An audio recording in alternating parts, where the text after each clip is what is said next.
Hello friends, welcome to my channel. বৃষ্টির জন্য বাতিল হয়ে গেল আইপিএলে রয়্যাল চ্যালেঞ্জ বেঙ্গালুরু এবং কলকাতা নাইট রাইডার্সের ম্যাচ। টস করাও যায়নি বৃষ্টির জন্য। ম্যাচ ভেস্তে যাওয়া প্লে অফে খেলার আশা শেষ হয়ে গেল অজিঙ্কা রাহানেদের। গতবারের চ্যাম্পিয়নদের আশায় জল ঢেলে দিল বেঙ্গালুরুর বৃষ্টি। সাজঘরেই সময় কাটাতে হলো দুদলের ক্রিকেটারদের। আবহাওয়াবিদদের পূর্বাভাস মতোই শনিবার সকাল থেকে বেঙ্গালুরুর আকাশ ছিল মেঘলা। দুপুরের পর থেকে বৃষ্টি শুরু হয়। নাগাড়ে বৃষ্টি চলতে থাকায় নির্ধারিত সময় টস করাও সম্ভব হয়নি। রাত 9টা নাগাদ বৃষ্টি থামে।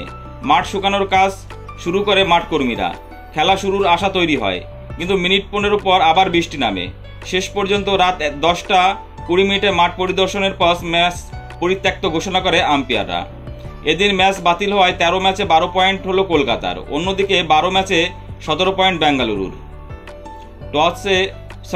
টেস্ট ক্রিকেট থেকে অবসর ঘোষণার পর শনিবার প্রথম মাঠে নামার কথা ছিল বিরাট কোহলির। ক্রিকেট প্রেমীদের একাংশ কোহলিকে সম্মান জানানোর জন্য সাদা 18 নম্বরের জার্সি পরে মাঠে এসেছিল। খেলা না হওয়ায় হতাশ তারা। আইপিএলে লড়াইয়ে টিকে থাকতে হলে শনিবার বেঙ্গালুরুর বিরুদ্ধে জিততেই হতো কেকেআরকে। লিগ পর্বের শেষ ম্যাচে জিততে হতো সানরাইজ হায়দ্রাবাদের সঙ্গেও। তাতেও অবশ্য নিশ্চিত থাকতে পারত না কেকেআর শিবির। রাহানাদের তাকিয়ে থাকতে হতো অন্য ম্যাচের ফলের দিকেও। কিন্তু শনিবার ম্যাচ ভেস্তে যাওয়ায় কেকেআরের ঝুলিতে 1 পয়েন্ট এলো। ফলে আর কোনো আশাই থাকলো না গতবারের চ্যাম্পিয়নদের। অন্যদিকে শনিবার জিততে পারলে প্লে অফে নিশ্চিত হয়ে যেত বেঙ্গালুরু।